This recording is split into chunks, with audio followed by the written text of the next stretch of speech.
Hello friends, welcome to my YouTube channel GK and mathematics in easy way. आज के video में मैं आपके लिए लेके आई हूँ, टॉपिक है अपना रेक्टिलिनियर फिगर। ठीक है, इसका मतलब होता है सरल रेखीय आकृतियां। जो सरल रेखीय आकृतियां होती है वो हम इस वीडियो में देखेंगे। और सबसे पहले मैंने इसमें ट्रायंगल लिया है। ठीक है, जो लास्ट वीडियो हमने देखा था जिसमें हमने एंगल्स के बारे में पढ़ा था, ऑल अबाउट एंगल्स, अगर आपने वीडियो नहीं देखा है डिस्क्रिप्शन बॉक्स में आपको उसका लिंक मिल जाएगा। ठीक है, तो एंगल्स के बाद हम स्टार्ट करते हैं। अपना टॉपिक है रेक्टिलिनियर फिगर, जिसका मतलब होता है सरल रेखीय आकृतियां। ठीक है, तो सरल रेखीय आकृतियां क्या होती है? सबसे पहली बात तो एक प्लेन फिगर आपको लेना और लाइन सेगमेंट से जो भी फिगर आप बना रहे हो, ठीक है ना। सपोज मैंने बनाया ट्रायंगल बना दिया या फिर मैंने इस तरीके से कोई फिगर बना दिया, तो लाइन सेगमेंट को यूज में लेके जो भी आप फिगर बनाते हो उन सभी फिगर्स को हम क्या बोलते हैं? Rectilinear figure. ठीक है, तो ज्यादा कुछ याद नहीं रखना, बस इसके अंदर आपको 3 पॉइंट याद रखने हैं। सबसे पहला पॉइंट है अपना एक प्लेन फिगर, यानी कि जो रेक्टिलिनियर फिगर होता है वो कैसा फिगर होता है? प्लेन फिगर होता है, 2D में फिगर होता है। ठीक है, all boundaries are line segment, यानी कि आपको क्या करना है? लाइन सेगमेंट को ही लेना है, जिसकी जो इसकी बाउंड्रीज है वो सारी लाइन सेगमेंट होनी चाहिए। नेक्स्ट पॉइंट याद रखना है, ए रेक्टिलिनियर फिगर में बी क्लोज्ड और ओपन। जरूरी नहीं है कि वो क्लोज ही हो, अगर कोई ओपन भी है अगर कोई फिगर, तो उसको हम रेक्टिलिनियर फिगर ही बोलेंगे। ठीक है, इसके बाद इसके कुछ एग्जाम्पल है, जैसे आपका ट्रायंगल हो गया या फिर क्वाड्रिलेटरल हो गया। ठीक है, इस तरीके से इसके एग्जाम्पल आपको याद रखने हैं। कोई भी पॉलीगन जो होता है, ठीक है, वो क्या है? इस रेक्टिलिनियर फिगर का क्या है? एग्जाम्पल। तो इन रेक्टिलिनियर फिगर को हम आगे पढ़ते हैं, तो हमारा सबसे पहला पॉइंट आता है ट्रायंगल। ठीक है, जो आपका सिलेबस है उसके अकॉर्डिंग आज हम क्या पढ़ने वाले हैं? ट्रायंगल। तो ऑल अबाउट ट्रायंगल हम आज के वीडियो में देखेंगे। तो नेक्स्ट पॉइंट अपना आता है ट्रायंगल, जिसे हम हिंदी में क्या कहते हैं? त्रिभुज। ठीक है, तो ये त्रिभुज होता क्या है? देखिए, कोई भी आप क्या करोगे, कोई भी रेक्टिलिनियर फिगर जब बनाते हो और अगर आपने 3 लाइन सेगमेंट्स लिए हैं, ठीक है, तो कितने लाइन सेगमेंट लेने हैं? ये लाइन सेगमेंट होते हैं। लास्ट वीडियो में हमने देखा है कि क्या होता है कि जब लाइन होती है, अगर अपन इसका कोई पार्ट ले लेते हैं जिसके 2 एंड पॉइंट्स हो, उसी को हम क्या कहते हैं? लाइन सेगमेंट कहते हैं। तो जब आप क्या करोगे, 3 लाइन सेगमेंट्स को क्या करोगे? इनके एंड पॉइंट को ज्वाइन करोगे। ठीक है, तो एक क्लोज कर्व हमारे सामने बनकर आएगी। ठीक है, तो इस क्लोज कर्व को ही हम क्या बोलेंगे? ट्रायंगल बोलेंगे। तो आपके माइंड में क्या आना चाहिए? ये भी आ रहा होगा कि अगर हम 3 लेते हैं लाइन सेगमेंट, सपोज वो क्लोज नहीं हुआ फिगर, तो इस वाली सिचुएशन में इस फिगर को हम ट्रायंगल नहीं बोलेंगे। अगर आपके लाइन सेगमेंट तीनों अलग अलग है, इसको भी हम क्या नहीं बोलेंगे?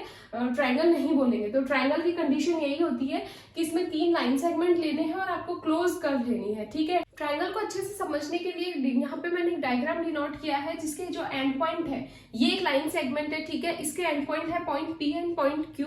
ये एक लाइन सेगमेंट है जिसके एंड पॉइंट है पॉइंट R एंड Q।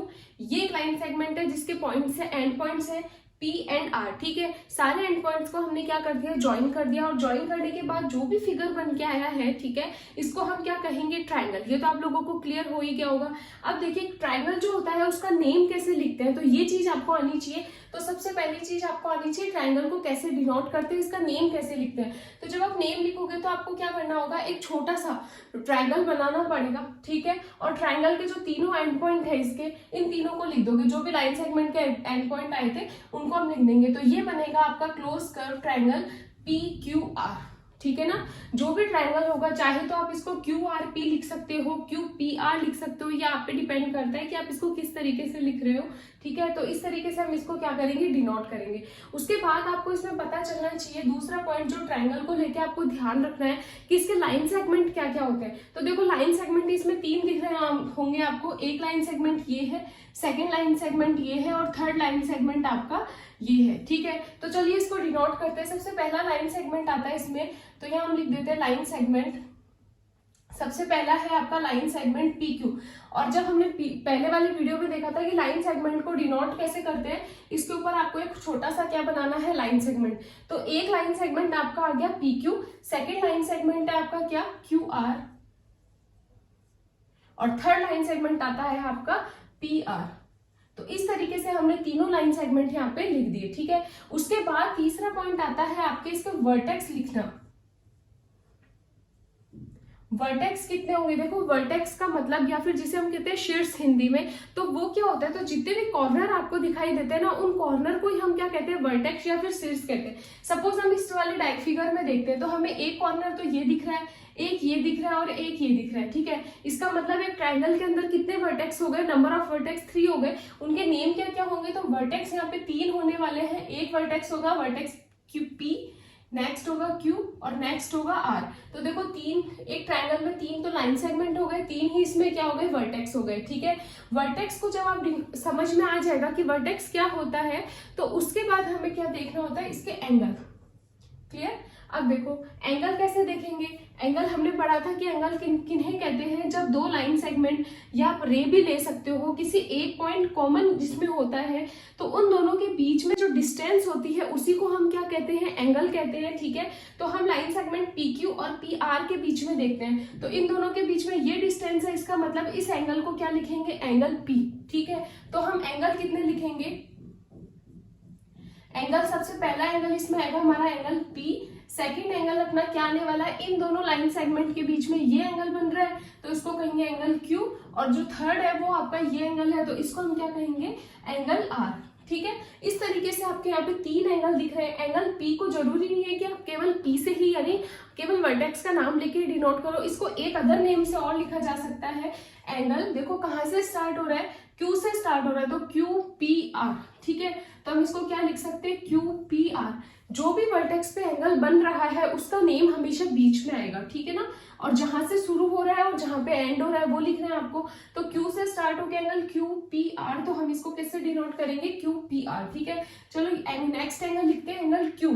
तो Q यहाँ पे है, ये P से भी स्टार्ट हो सकता है, R से भी, चाहे तो आप लिख दो RQP और चाहे तो आप लिख सकते हो PQR, ये आप पे डिपेंड करता है कि आप इसको किस तरीके से लिख रहे हो। तो हम इसको क्या लिख सकते हैं, PQR, और एंगल Q पे बना है तो वो मैंने यहाँ बीच में लिखा। नेक्स्ट है आपका एंगल R, तो R देखो PRQ, चाहे तो आप इसको क्या लिख सकते हो, QRP, ठीक है। तो आप कुछ भी लिख दो, एंगल PRQ, R पे एंगल बन रहा है इसीलिए यहाँ पे बीच में क्या आएगा, R।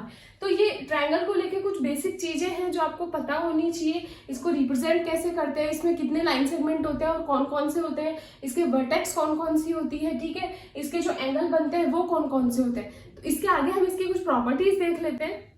ट्रायंगल की छोटी छोटी जो बातें देखने के बाद हमें नेक्स्ट पॉइंट हमें देखना है कि इसके जो एंगल्स होते हैं, इसमें कुछ इंटीरियर एंगल भी बनते हैं और एक्सटीरियर एंगल भी बनते हैं, ठीक है। तो वो क्या चीज होती है, देखो एक ट्रायंगल यहाँ पे नॉर्मल बेसिक ट्रायंगल था जिसका नेमिंग मैंने की थी ट्रायंगल PQR। इसकी मैंने क्या किया है, लाइन सेगमेंट को आगे की तरफ बढ़ाया है, एक्सटेंड किया है। सपोज मैंने ये जो लाइन सेगमेंट PQ था इसको थोड़ा और आगे एक्सटेंड कर दिया, जो QR था इसको थोड़ा और आगे एक्सटेंड कर दिया, और नेक्स्ट RP को भी थोड़ा और आगे क्या कर दिया, एक्सटेंड कर दिया, ठीक है। तो एक्सटेंड करने के बाद ट्रायंगल तो अपना वही बन रहा है, ट्रायंगल PQR, लेकिन क्या हुआ कि एंगल कुछ हमारे दिख रहे हैं, ठीक है।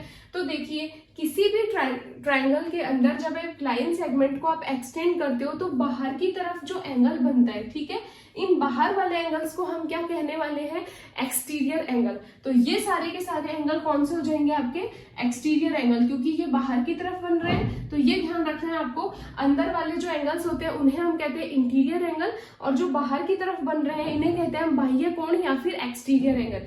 ये हम क्यों पढ़ रहे हैं, क्योंकि इनको लेके भी प्रॉपर्टी आएगी आपके आगे, तो वो आपको ध्यान रखना है। इसीलिए पहले पता होना चाहिए कि इंटीरियर एंगल कौन से होते हैं और एक्सटीरियर एंगल कौन से होते हैं, ठीक है। इसके बाद हम क्या देखते हैं, ट्रायंगल की प्रॉपर्टीज। तो मैंने यहाँ लिखा है प्रॉपर्टीज ऑफ ट्रायंगल।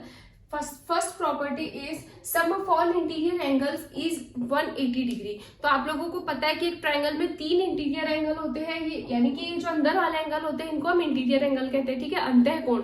तो फर्स्ट प्रॉपर्टी क्या होती है कि किसी भी ट्रायंगल के अंदर अंतः कोणों का योग कितना होता है, 180 डिग्री, ठीक है, यानी इंटीरियर एंगल्स का सम कितना हो गया, 180 डिग्री। ये एक ट्रायंगल है जिसके मैं नेमिंग कर देती हूँ, ठीक है। सपोज मैंने यहाँ इस एंगल को दिया है एंगल 1, 2, 3, और बाहर वालों को दे रही हूं मैं एंगल 4, 5 और 6, ठीक है। तो जो अंदर वाले एंगल हो गए 1, 2, 3, ठीक है, इन एंगल्स का सम कितना होने वाला है, 180 डिग्री। तो ये आपको ध्यान रखना है।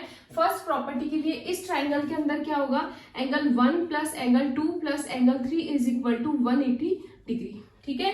ये चीज ध्यान रखनी है। ये मैंने यहाँ प्रॉपर्टीज के साथ इसलिए नहीं लिखा क्योंकि मैंने देखा है स्टूडेंट्स क्या करते हैं, सपोज वो एक ट्रायंगल का डायग्राम बना रहे हैं, ठीक है, उसके बाद वो क्या करेंगे 1 2 3 4 इस तरीके से अगर नेमिंग कर देते हैं, लेकिन उन्होंने रट तो ये रखा है कि एंगल 1 2 3 का क्या होता है, सम 180 डिग्री होता है, लेकिन जब वो डायग्राम तो ऐसा बना देते हैं, प्रॉपर्टी वो ये लिख देते हैं, तो उसके अंदर बहुत प्रॉब्लम आती है, ठीक है। स्टूडेंट्स ये मिस्टेक करते हैं, इसीलिए मैं आपको बता रही हूँ कि एंगल 1 2 3 इनका सम क्या लिख देते हैं 180 डिग्री। तो ये आपको ध्यान नहीं रखना, नेमिंग तो आप अपने हिसाब से करोगे, ठीक है, रटना कुछ है नहीं। अंदर वाले जो भी नेमिंग आपने की है इन सभी को सब जब आप ऐड करोगे तो आपका कितना आएगा 180 डिग्री, ठीक है। सेकंड प्रॉपर्टी हम देखते हैं, प्रॉपर्टी अपनी आती है any exterior angle of the triangle is equal to the sum of its interior opposite angles, ठीक है।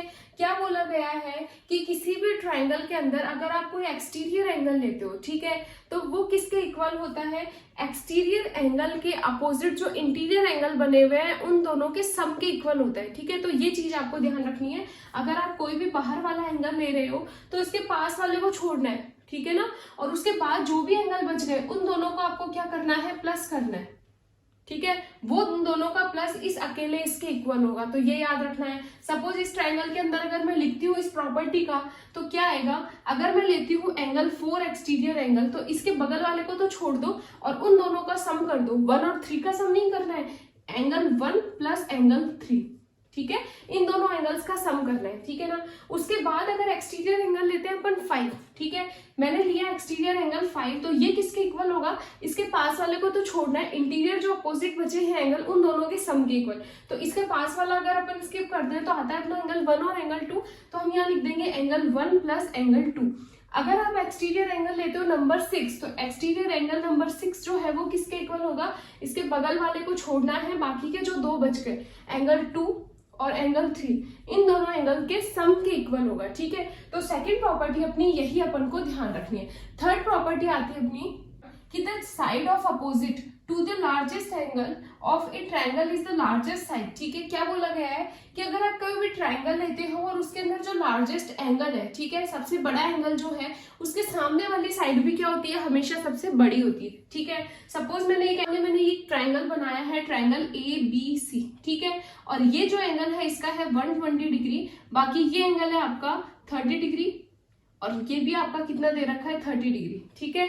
तो क्या देखना है अपन को, इसमें बोला गया है कि जो लार्जेस्ट एंगल होता है, सबसे बड़ा एंगल, उसके सामने वाली साइड भी सबसे बड़ी होती है। तो एंगल B के सामने वाली साइड, इसके सामने कौन सी साइड है, AC, एंगल C के सामने है AB और एंगल A के सामने वाली साइड है BC, ठीक है। तो क्या बोला गया है कि एंगल B जो है अगर वो लार्जेस्ट है, सबसे बड़ा है, तो इसके जस्ट अपोजिट साइड AC वो भी क्या होगी, ग्रेटर देन होगी किसके, AB एंड BC के, ठीक है। ये बात बोली गई है कि जो लार्जेस्ट एंगल होता है इसके अपोजिट साइड होती है वो भी सबसे बड़ी होती है, और इसका अपोजिट भी अपन को ध्यान रखना है कि साइड सबसे लार्जेस्ट है, सबसे बड़ी अगर आपको साइड दे रखी है तो उसके जो अपोजिट एंगल होगा वो भी क्या होगा, बाकी के एंगल से क्या होगा, बड़ा होगा, ठीक है। तो ये भी आपको ध्यान रखना है, इसका कन्वर्स भी आपको ध्यान रखना है। नेक्स्ट प्रॉपर्टी आती है अपनी, नेक्स्ट प्रॉपर्टी आपकी फोर्थ, ठीक है। इसमें आपको क्या ध्यान रखना है कि अगर आपको एक राइट ट्रायंगल दे रखा है, राइट एंगल ट्रायंगल दे रखा है, ठीक है, राइट एंगल ट्रायंगल जो होता है उसका मतलब होता है कि आपको एक एंगल इसमें 90 डिग्री गिवन होगा, यानी राइट एंगल होगा। सपोज मैंने यहाँ पे एंगल P दिया है आपको 90 डिग्री का, तो आपको क्या याद रखना है कि जब किसी भी ट्रायंगल के अंदर अगर एक 90 डिग्री का एंगल होता है तो उसके सामने वाली साइड हमेशा क्या होती है, हमेशा लार्जेस्ट होती है। यानी इस ट्रायंगल के अंदर एंगल P के सामने है आपकी QR साइड, तो QR जो साइड होगी वो इन दोनों साइड से क्या होगी, बड़ी होगी। ये वाली चीज आपको ध्यान रखनी है। नेक्स्ट प्रॉपर्टी अपनी आती है प्रॉपर्टी नंबर 5। इसमें क्या बोला जाता है कि किन्हीं भी ट्रायंगल की, मैंने यहाँ पे एक ट्रायंगल लिखा है ABC, और इसमें क्या बोला जाता है कि किसी भी ट्रायंगल की अगर अपन 2 साइड का सम करते हैं, अगर वो थर्ड साइड से क्या आ जाए, ज्यादा आ जाए, ठीक है, जो सम है वो ज्यादा अगर आ जाता है तो इसका मतलब वो ट्रायंगल पॉसिबल होगा। लेकिन अगर ज्यादा नहीं आता है, ठीक है, तो वो ट्रायंगल पॉसिबल नहीं होता, या इक्वल टू भी आ जाता है तो भी वो ट्रायंगल पॉसिबल नहीं होता। तो ये चीज आपको ध्यान रखते हैं। एग्जाम्पल के तौर पर हम देखते हैं, मैंने एक ट्रायंगल लिखा है ABC, ठीक है, तो इसके अंदर मैं आपको साइड दे रही हूँ 3 4 5। हम चेक करते हैं कि क्या 3 4 5 अगर साइड गिवन हो तो ऐसा ट्रायंगल पॉसिबल है या नहीं। तो हम किन्हीं भी 2 साइड का सम करते हैं, 3 + 5 को अगर ऐड किया हमने तो कितना आया, 8 आया। क्या वो 4 से ज्यादा है, बिल्कुल है, ठीक है। चेक करते हैं हम नेक्स्ट के ऊपर, 5 + 4 अगर अपन करते हैं तो आता है 9, वो 3 से ज्यादा है। अगर आप करते हो 3 + 4 तो भी कितना आता है 7, तो वो 5 से ज्यादा है। ठीक है, ग्रेटर देन आ रहा है, इसका मतलब ये ट्राइंगल बनना पॉसिबल है। ठीक है, अगर मान लो आपको ऐसे ही एक ट्राइंगल गिवन है, ट्राइंगल PQR, ये एक रफ ट्राइंगल है और इसमें आपको साइड्स दे रखी है 1, 2, 5 और ये बोला गया कि क्या ये पॉसिबल है ट्राइंगल PQR का बनना।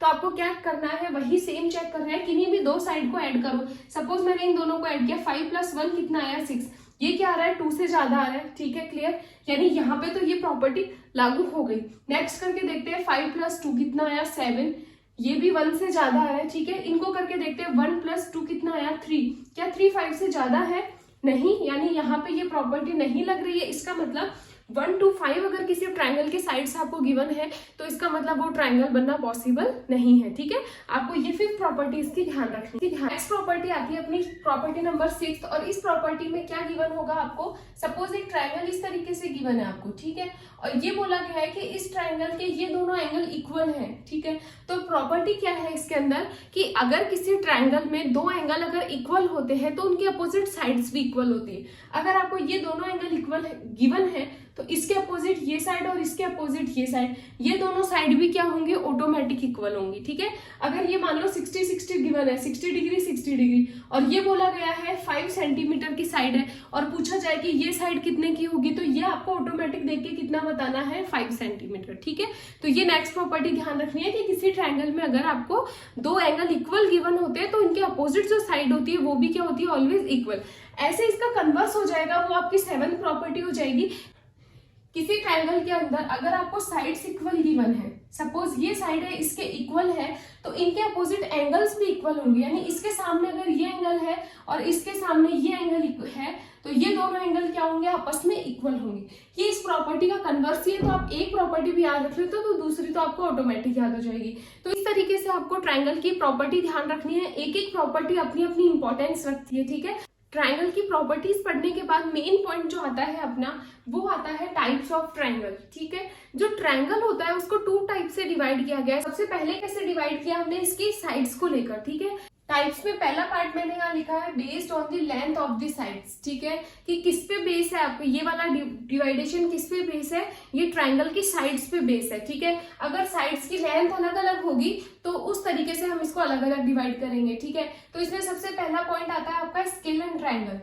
स्केलन ट्राइंगल जिसे हिंदी में हम कहते हैं विषम बाहु त्रिभुज। विषम बाहु त्रिभुज क्या हो रहा है, देखो नाम से ही हमें दिख रहा है विषम। विषम का मतलब क्या हो गया कि डिफरेंट डिफरेंट हो गया। या स्केलन, स्केलन का मतलब क्या हो गया, डिफरेंट डिफरेंट साइड्स। तो ऐसे आपको ट्राइंगल लेना है जिसके तीनों साइड डिफरेंट हो। ठीक है, सपोज मैंने यहाँ लिखा इसकी साइड है 3, इसकी साइड है 4, इसकी साइड है 5, तो तीनों साइड अगर डिफरेंट है तो हम उसको क्या बोलेंगे, स्केलन ट्राइंगल, या फिर हम क्या बोलेंगे इसको, विषम बाहु त्रिभुज। तो ये याद रखना है, नाम से ही दिख रहा है तीनों साइड्स क्या होंगी इसके अंदर, डिफरेंट होगी। सेकेंड टाइप इसमें आता है आपका आइसोस्केलस ट्राइंगल। आइसोस्केलस क्या होता है, ये होता है समद्विबाहु, इसको हिंदी में बोला जाता है समद्विबाहु त्रिभुज।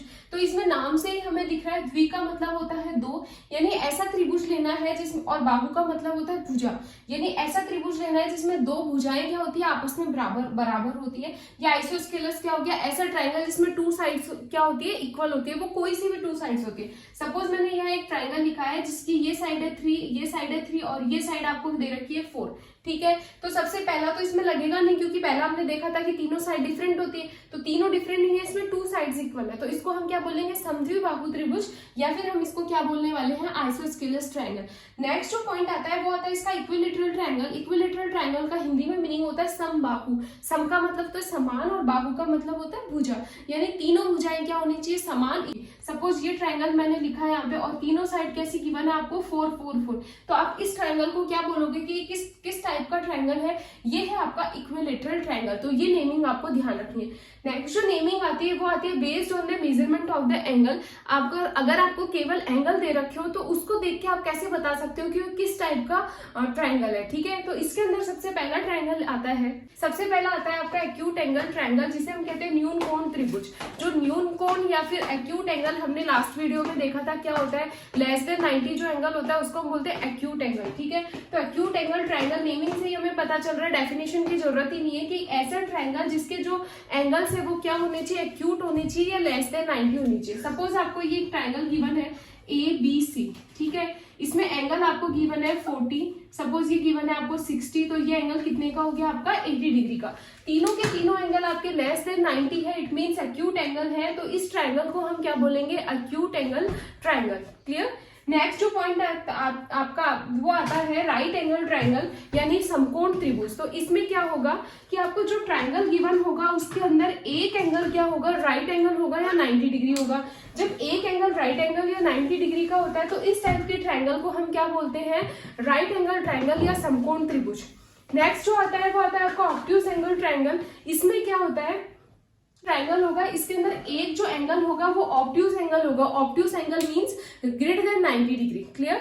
तो एक एंगल 90 डिग्री से बड़ा होगा, बाकी के दो एंगल्स पे फोकस नहीं करना। एक एंगल अगर 90 से बड़ा है तो इस टाइप के एंगल को हम क्या बोलने वाले हैं, ऑब्ट्यूज एंगल ट्रायंगल या फिर अधिक कोण त्रिभुज। तो ये एंगल्स को लेके भी टाइप्स आपको क्लियर हो गए होंगे।